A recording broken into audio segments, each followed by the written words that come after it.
Oi, pessoal, tudo bem? Bem-vindos, bem-vindas. Olha só, olha aqui a gente de novo para falar da língua portuguesa e para falar das aplicações, diferentes aplicações de conceitos, de sistemáticas, de possibilidades da língua portuguesa dentro dos nossos textos. Tá vendo? Olha só.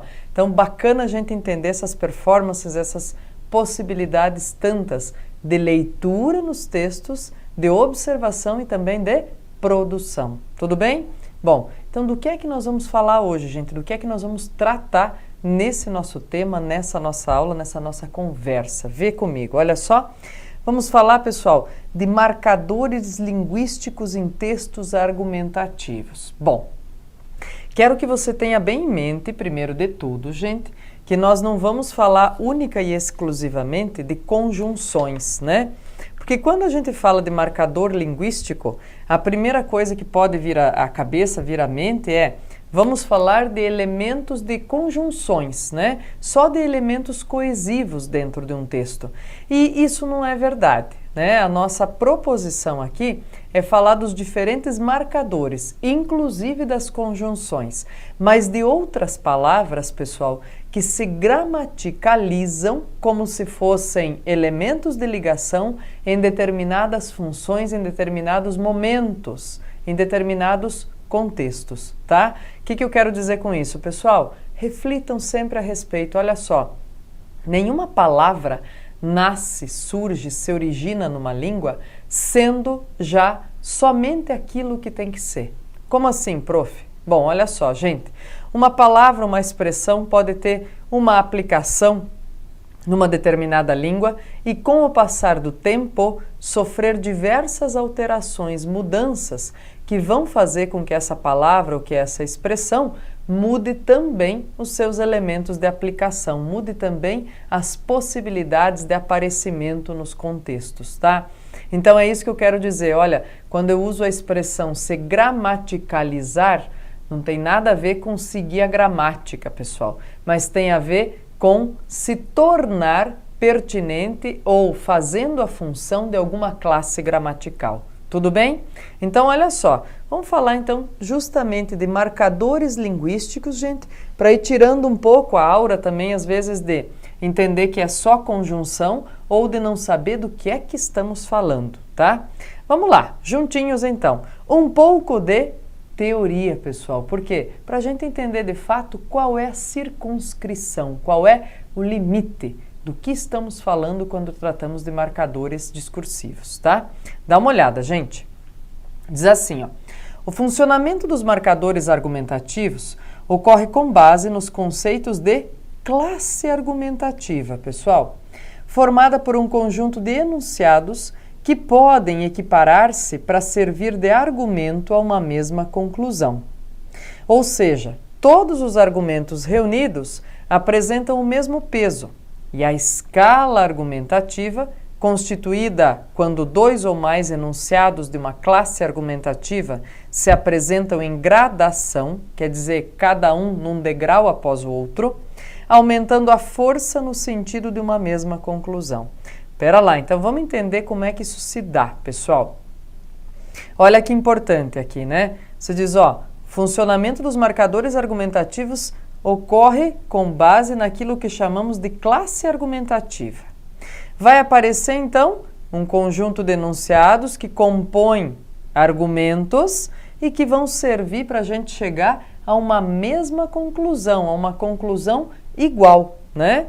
Ou ainda, também temos escala argumentativa, quando temos argumentos mais ou menos fortes, né?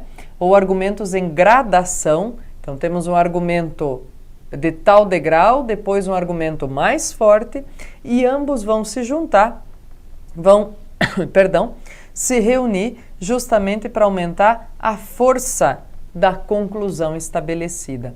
Gente, isso tem tudo a ver com o texto dissertativo argumentativo que a gente produz em processos seletivos, vestibulares, no Enem propriamente, tá? Tem tudo a ver. Então, dá uma olhada só para a gente observar outras coisas. Ah, e olha só, queria deixar claro então que nós estamos falando aqui também de progressão textual, né, gente? não é só de enxergar o que significam os elementos coesivos, por exemplo, tá? Estamos falando de progressão textual. Muito bem. Os marcadores argumentativos permitem perceber a estratégia argumentativa escolhida pelo autor de um texto. Como assim? Dá uma olhada, gente. Então, quer dizer, tem estratégias diferentes? Sim, tem estratégias diferentes para a gente empregar no mesmo texto.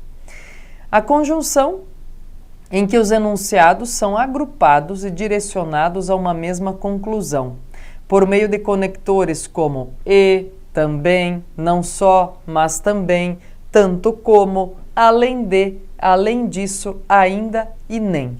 O que nós vamos ter aqui, pessoal? Na verdade, são elementos que somam um argumento ao outro para chegar a uma mesma conclusão, né? São elementos que vão adicionar um argumento ao outro ou um parágrafo ao outro, tá? Daí diz assim depois, ó. Em outros casos, pode ser uma disjunção argumentativa, ó, e não uma conjunção. Não é para somar, não. É para quê? É para escolher ou para opor. Estabelecida por argumentos alternativos em enunciados distintos, que vão colocar em xeque justamente o que, pessoal? Ou isso ou aquilo, né? Quer isso, quer aquilo, seja isso, seja aquilo. Ou ainda, pessoal, de um lado isso, de outro aquilo, né? De um lado, tal coisa, de outro, outra coisa, ok? Muito bem. Conjunções que expressam direcionamento a conclusões contrárias, pessoal. Então, olha lá, o que eu vou ter? Bom, eu vou ter as adversativas, né? O mas e todas as outras que podem substituí-la, porém, contudo, todavia, entretanto, no entanto. E eu vou ter também o embora, gente. Por quê? Olha só, o mas é adversativa, tá? Vai expressar essa contrariedade. O embora é concessiva. Mas vai expressar também uma ressalva, uma certa contrariedade aí dos elementos, tá, pessoal? Depois eu vou ter aquilo que vem por explicação ou justificativa, né? Relativa ao enunciado anterior, introduzida, por exemplo, por porquê, que, já que, pois. Quer dizer, eu apresento um cenário, pessoal, depois eu venho com uma conjunção que vai introduzir uma explicação para esse cenário. Então, tá aí, ó. Também posso fazer essa progressão por explicação ou justificativa. Comparação, manifestada a partir das relações de inferioridade, superioridade ou igualdade, né? Mas geralmente aparece com tanto quanto, mais do que, menos do que, né? Aparece uma gradação aí, pessoal, ou uma equiparação. Ou eu apresento duas coisas no mesmo patamar, ou uma que vai estar acima ou abaixo da outra. Tudo vai depender do meu processo de apresentação aí das coisas, do que eu quero com os argumentos que eu estou apresentando, né? Especificação ou exemplificação, gente, é estabelecida a partir de um enunciado que particulariza ou esclarece uma declaração de ordem mais geral apresentada, introduzida por exemplo, ou como. Quer ver? Quero falar um pouquinho dessa especificação ou exemplificação. Gente, por exemplo, quando começamos um texto dissertativo argumentativo, nós podemos começar com o recorte geral relacionado ao assunto e ao tema. Em seguida, nós vamos apresentar exemplos ou circunstâncias que recortem inclusive o nosso ponto de vista. Daí sim nós vamos ter a especificação, a particularização das coisas. Tudo bem? Muito bem. Sigamos então, gente. Que mais que pode ser, pessoal? Pode ser também uma relação, pessoal, uma relação de correção-redefinição. Olha só, num enunciado que corrige ou redefine o conteúdo do primeiro. Claro, pessoal, que quando nós vamos escrever um texto argumentativo para ser avaliados, nós não queremos escrever errado para ter que corrigir no argumento posterior, né? O que nós podemos fazer é uma ressalva, inclusive para reforçar o que estamos dizendo. Quer ver? Ó? Olha só, correção, redefinição. Por exemplo, se eu disser assim, ó, colocar alguma expressão muito complexa ou muito técnica a respeito de alguma coisa e em seguida eu colocar um isto é ou um ou melhor, né? E esse ou melhor vir seguido de uma explicação, de uma exemplificação, isso é bem bom porque acaba trazendo mais força àquele argumento. Quer dizer, tem um aspecto técnico mais difícil, mais duro, mais incisivo, mas tem um aspecto de aplicação exemplificativa. Bom também, funciona bem legal, tá? Gradação. Bom, nós falamos lá no começo, na introdução da nossa conversa, né? Que os argumentos podem ser apresentados de maneira gradativa, hierárquica, né? Nós podemos ter uma hierarquia dos enunciados, numa escala que vai prever, vai objetivar uma conclusão, gente, mas que vai ter aí os operadores dizendo o quê? Que vai até algum lugar, que é mesmo que alguma coisa, que é até mesmo algum lugar, que está incluindo outra coisa, né? Que chega ao menos, ou pelo menos, ou no mínimo a algum lugar, tá? Outra maneira, pessoal, é de restrição, manifestada pelo uso de operadores como um pouco, pouco, quase, apenas, só, somente, os quais direcionam a quê? A negação ou exclusão, né, gente? Então, por exemplo, eu digo assim, ó, somente 10% compareceram. Olha, é um marcador discursivo, é um marcador argumentativo para restringir, para dar força, justamente uma força negativa a essa quantidade tão pequena, né? Então, pessoal, ó, isso é mais uma vez para dizer que a escolha de vocabulário de um texto não pode se dar a esmo, assim, qualquer coisa serve. Ao contrário, gente, todos nós temos certo grau de dificuldade de lidar com a escrita do texto, justamente porque ela nos prega essas peças, ela nos exige esse tipo de relação e de cuidado, né? De uma escolha vocabular muito bem organizada, muito bem orientada, tá? Então, vamos lá, pessoal. Seguindo, então, vamos fazer aí uma conclusão para nós entendermos melhor. Eu fui exemplificando e a gente daí agora conclui a partir dessas ideias de quais são as palavras e tal, e daqui a pouco aplica, né? Então vamos lá.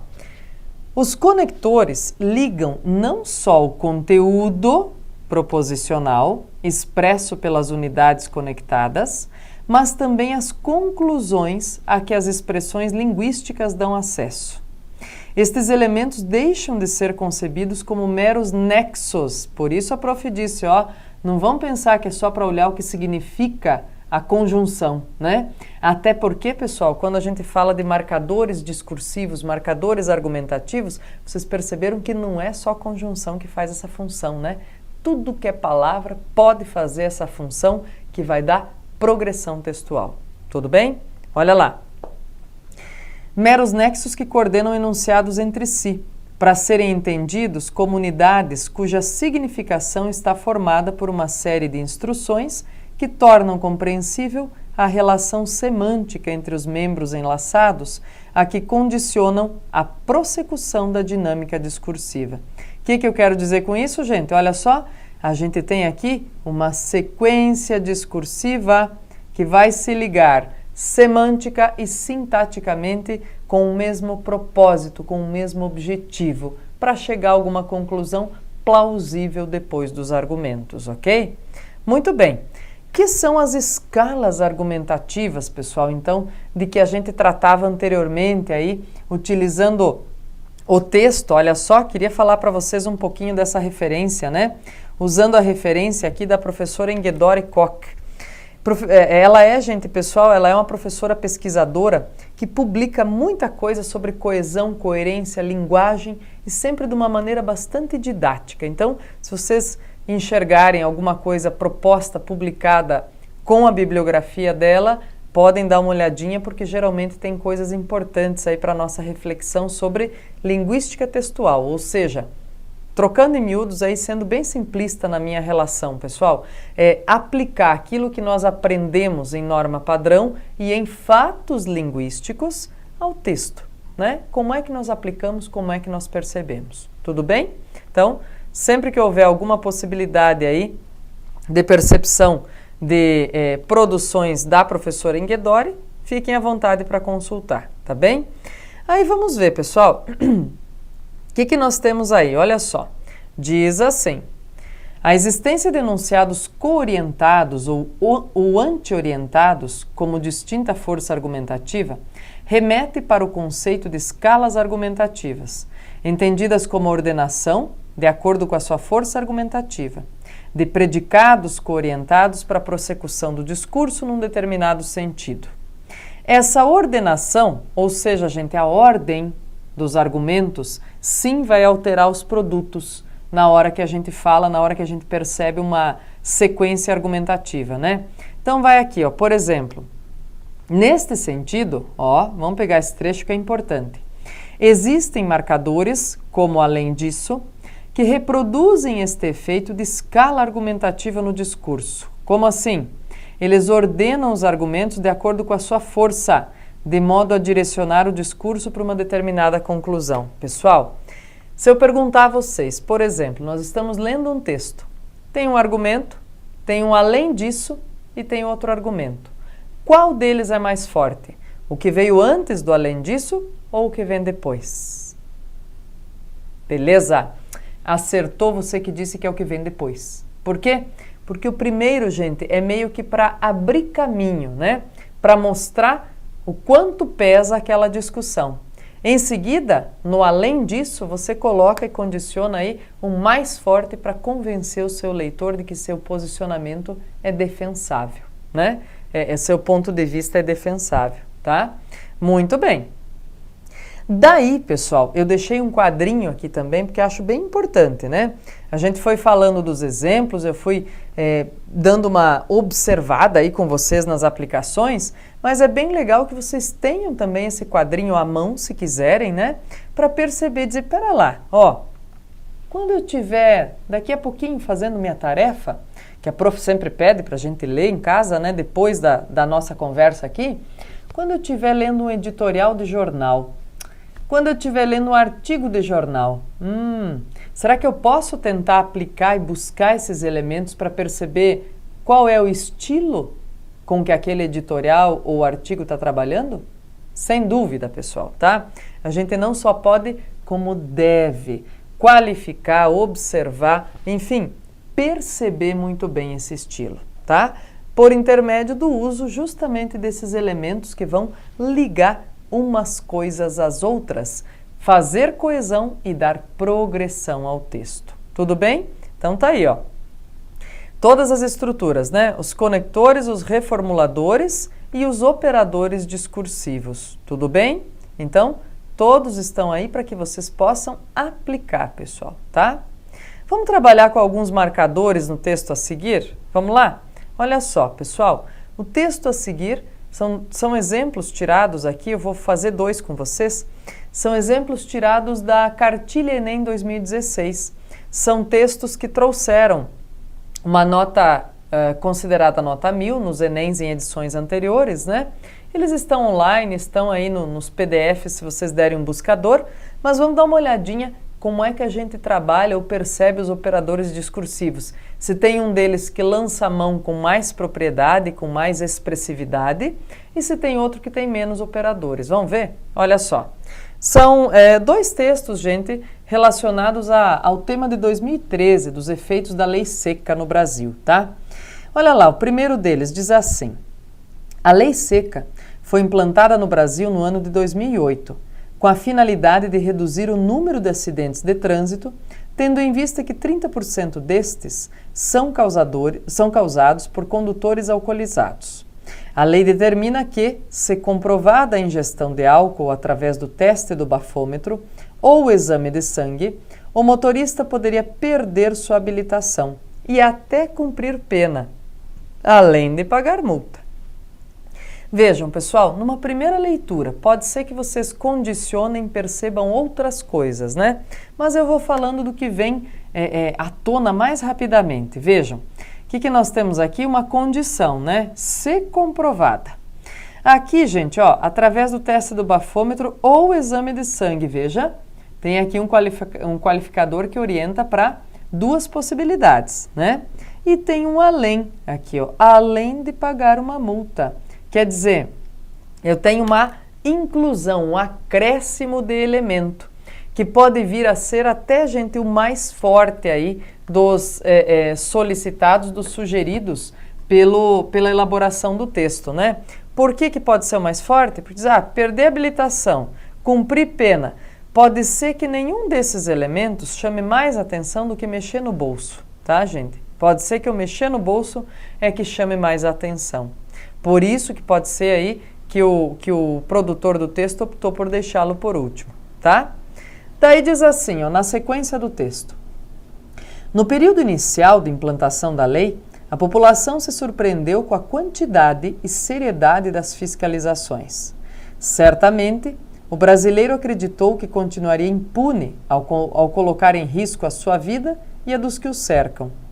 Com a percepção de que seus atos teriam sérias consequências, veio uma notável mudança de postura da população, que passou a deixar seus carros em casa, utilizando outros meios de transporte ou até mesmo não consumindo bebidas alcoólicas. Bom, o que a gente percebe aqui, pessoal, como orientadores discursivos para a progressão do texto neste parágrafo?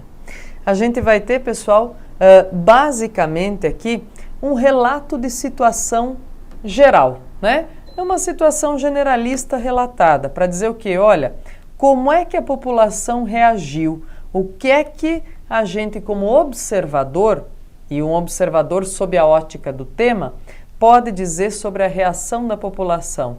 Foi assim, foi trabalhando dessa maneira, tá?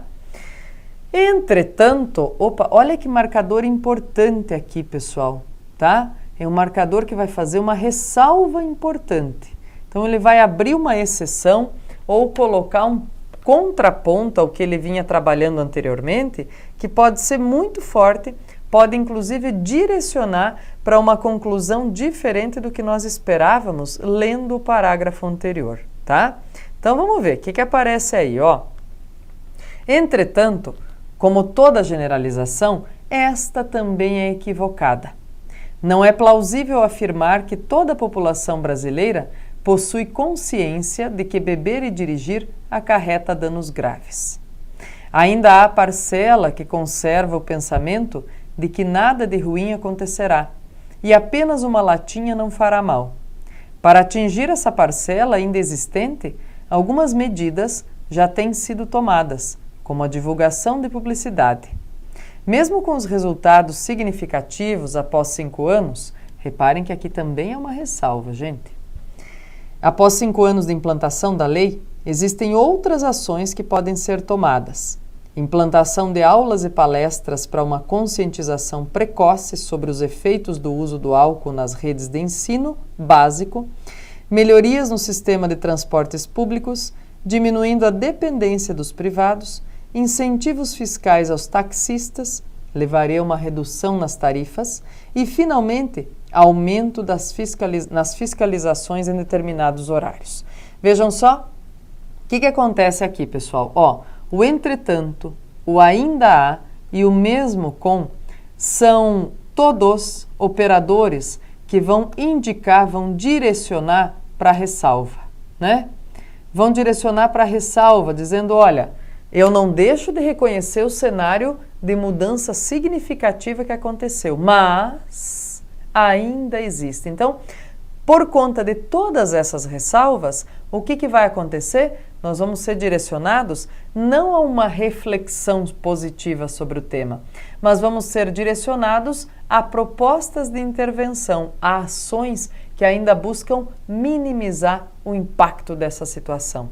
Nossa, prof, olha só que importância tem, então, um elemento bem colocado no texto, né? A escolha de vocabulário. Gente, faz toda a diferença, tá? Dá uma olhada. Vamos ver um segundo exemplo, gente, para analisar também? Olha lá. Inovações da legislação. Perspectiva de mudança cultural. Atualmente, os impactos negativos que a mistura álcool e direção podem ocasionar já são conhecidos por grande parte da população brasileira. Tal fato constitui-se fruto do alcance efetivo de projetos educativos e campanhas publicitárias. Nesse sentido, a promulgação da lei de restrição ao consumo de bebidas alcoólicas por condutores de veículos foi uma vitória tanto para o Estado quanto a sociedade civil.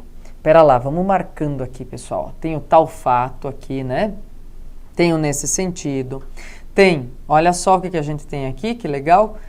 Tanto para quanto a. Olha só, tem um comparativo aí, né? Tem um gradativo. Seu resultado já pode ser observado através de dados estatísticos fornecidos por órgãos competentes. Tais informações demonstram que houve a diminuição do índice de acidentes dessa natureza. No entanto, olha a ressalva aqui, gente. Ainda há casos desse tipo de negligência ao volante. Faz-se necessário não só a complementação da lei existente, mas também, olha só, gente, o inclusivo aqui, né? A existência de ações afirmativas, as quais auxiliarão no processo de modificação completa desse aspecto cultural. Vejam, pessoal, podem ficar na tela comigo e nós vamos conversando. Olha só, se eu estou me propondo a discutir um tema de redação, né, de proposta dissertativa argumentativa, é porque esse tema é uma problemática. Se eu venho aqui dizendo tudo o que aconteceu de bom, mas não faço uma ressalva, como ela fez com no entanto aqui, eu vou dar a entender que esse tema não tem por que ser discutido, né? Diz, ué, mas tá tudo bem, então por que vai discutir? Vejam a força da ressalva aqui no meio, né? À medida que eu coloco um no entanto, eu dou justamente o significado para dizer, por isso estamos discutindo essa projeção, tá?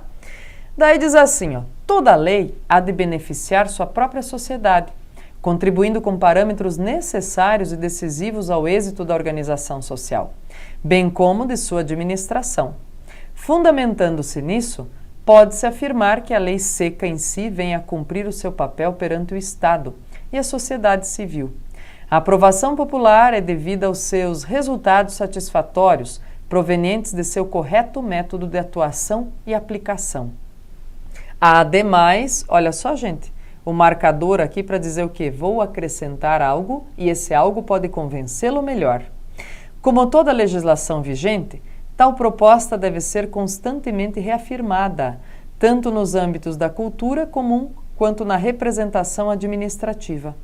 Vale ressaltar que, apesar de se registrar a diminuição de casos infracionais, eles ainda existem, porquanto a organização social não absorveu totalmente o senso de direção responsável. Em várias ocasiões, ainda, o cumprimento legal é prejudicado por burocracias relacionadas a áreas e limites de atuação dos governos. Em síntese, olha que bacana, né? O que eu tenho, gente? Marcadores que me dão conta bem certinho aqui, ó. Um argumento, outro argumento somado. Agora eu quero o quê? Conclusão, né?